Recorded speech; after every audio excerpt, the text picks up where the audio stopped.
Bonjour à toutes et à tous, c'est Rico sur la chaîne Rico YT. Ça fait très longtemps que j'ai pas fait de point météo sur cette chaîne. Bon, aujourd'hui c'est un peu une petite reprise. J'essaie de me remettre un peu dans le bain de l'actu météo, voilà. C'est pas évident. C'est vrai que c'est quelque chose que je n'ai pas fait depuis un long moment. Donc désolé si ça manque un peu de dynamisme et que ça manque aussi peut-être parfois de détails dans les analyses, mais ça fait tellement longtemps que j'ai pas fait ça que je crois que ça fait un an, non même pas un an, j'abuse peut-être un peu, mais ça fait très longtemps que j'ai arrêté en tout cas de faire des points météo. J'avais préféré prendre une pause entre temps, et là je reprends à nouveau l'analyse météo. Enfin, je vais essayer de temps en temps de refaire des points météo, voilà, tout simplement. Ouais, là aujourd'hui on va se concentrer un peu sur la situation des prochains jours. La situation des prochains jours qui est marquée par pas mal d'humidité, surtout sur les régions comme la Bretagne et le sud-ouest de la France, en tout cas de ce que j'ai pu remarquer en regardant les modèles.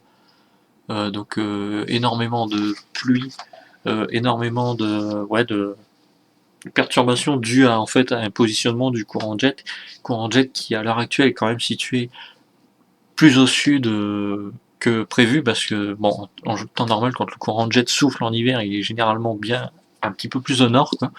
Mais là, en tout cas, il n'est pas positionné dans sa position habituelle, mais il a toujours les mêmes conséquences, c'est-à-dire qu'il amène de la douceur, de l'humidité et probablement du vent, voire des tempêtes, même si pour l'instant je crois qu'il n'y en a pas de prévu, sauf sur le Portugal où il y a une tempête.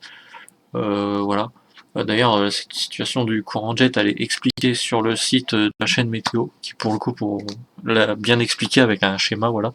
Donc vous voyez, le courant jet en fait en ce moment il est plutôt dans cette position là, il est plutôt braqué principalement sur le Portugal et l'Espagne, et du coup en venant comme ça vers l'Europe de l'Ouest, ce courant jet, même s'il est plus au sud, et ben il empêche en fait le froid des régions de l'Est d'arriver, notamment on parle beaucoup ces derniers jours du split du vortex polaire qui pourrait amener au mois de février en fait une situation froide par les régions de l'Est, justement, voire nord-est, voilà, de la Scandinavie, Russie, peu importe, et ça amènerait en tout cas de l'air plus frais sur la France. Pour l'instant, cet air frais est repoussé à cause du courant jet, évidemment, qui est juste ici expliqué très bien sur cette carte, voilà. C'est assez simple à comprendre, quoi. Un courant jet qui est bien évidemment un courant d'altitude, mais bon, qui a quand même pas mal d'impact sur la météo au sol, au final. Et donc voilà.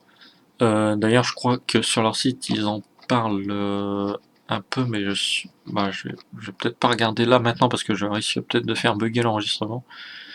Bon, là, vous avez encore un autre schéma pour expliquer ce courant jet. Il y a un autre courant aussi en plus bas. Je pense que là, c'est plutôt le courant tropical, je sais pas comment il s'appelle. Voilà.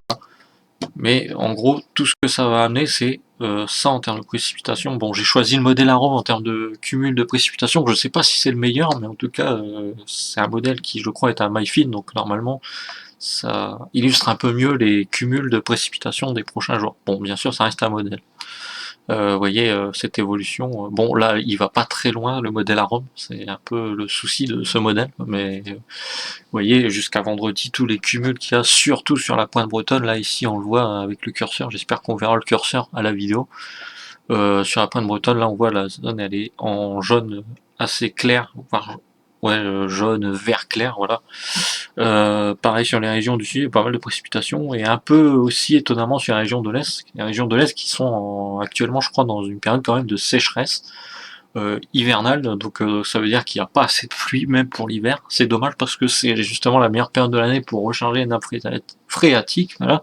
Donc ça serait bien pour la suite de l'année, quoi, pour le printemps, l'été, qu'il pleuve aussi sur les régions de l'Est, mais pour l'instant ça a eu du mal à arriver jusqu'à présent.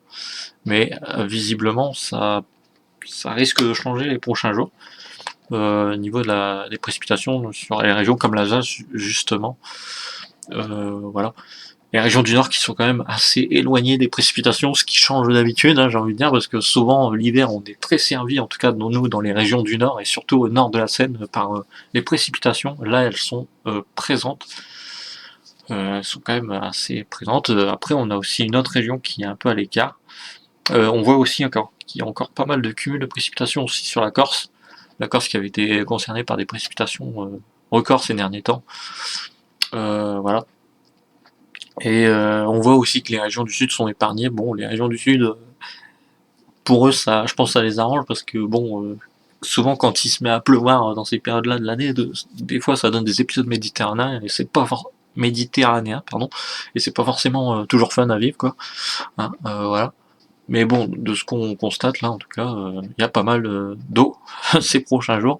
J'aimerais bien regarder, c'est l'eau précipitable dans l'atmosphère. Alors, est-ce que c'est possible? Ouais, voilà, eau précipitable. J'espère que je me suis pas trompé.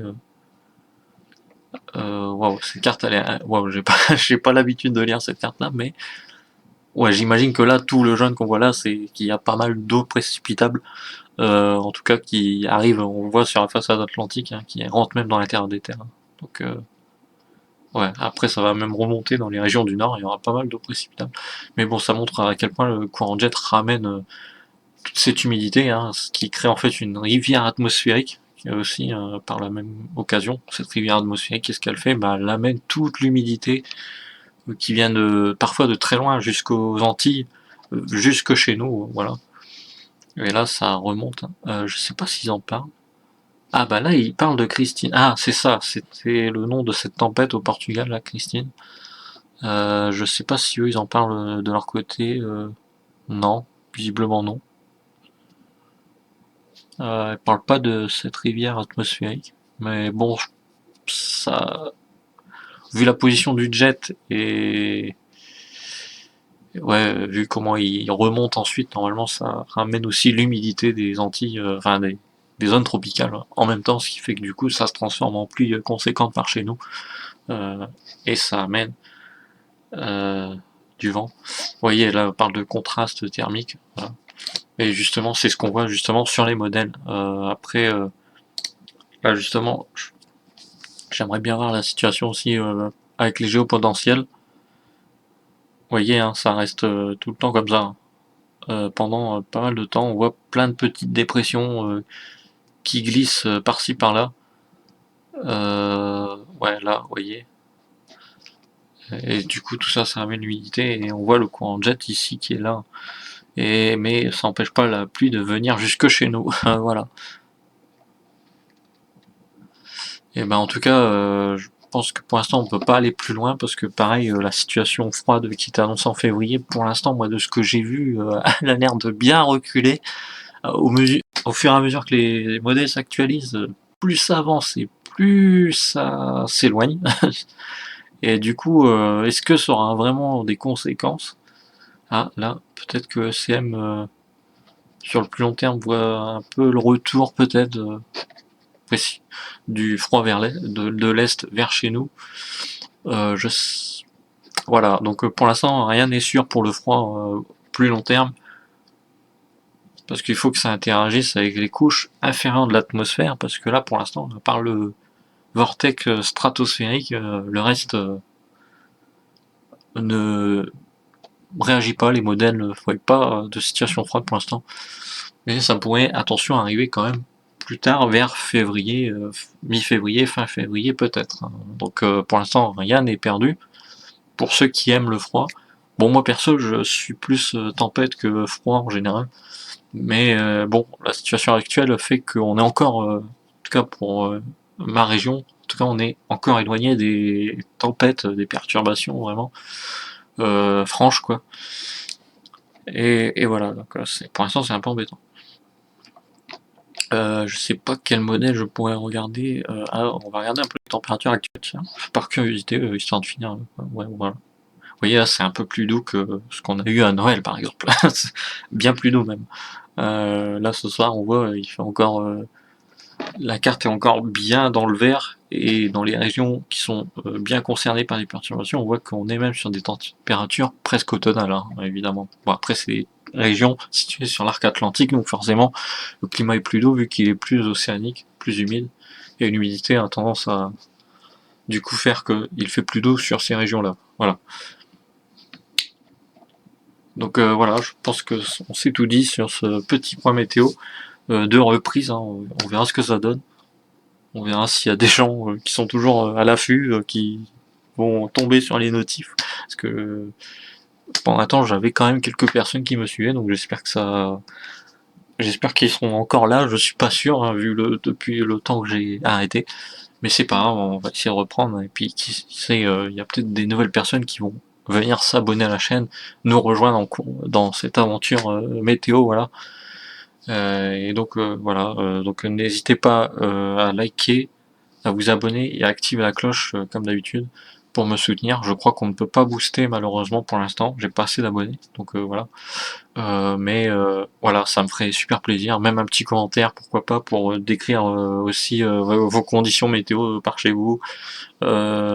Si vous avez des petites interrogations, des trucs à corriger, n'hésitez pas à me le dire en commentaire et je répondrai à vos commentaires. Enfin, j'essaierai du mieux que je peux en tout cas. Et moi, je vous dis à la prochaine pour un nouveau point météo sur la chaîne Rico YT.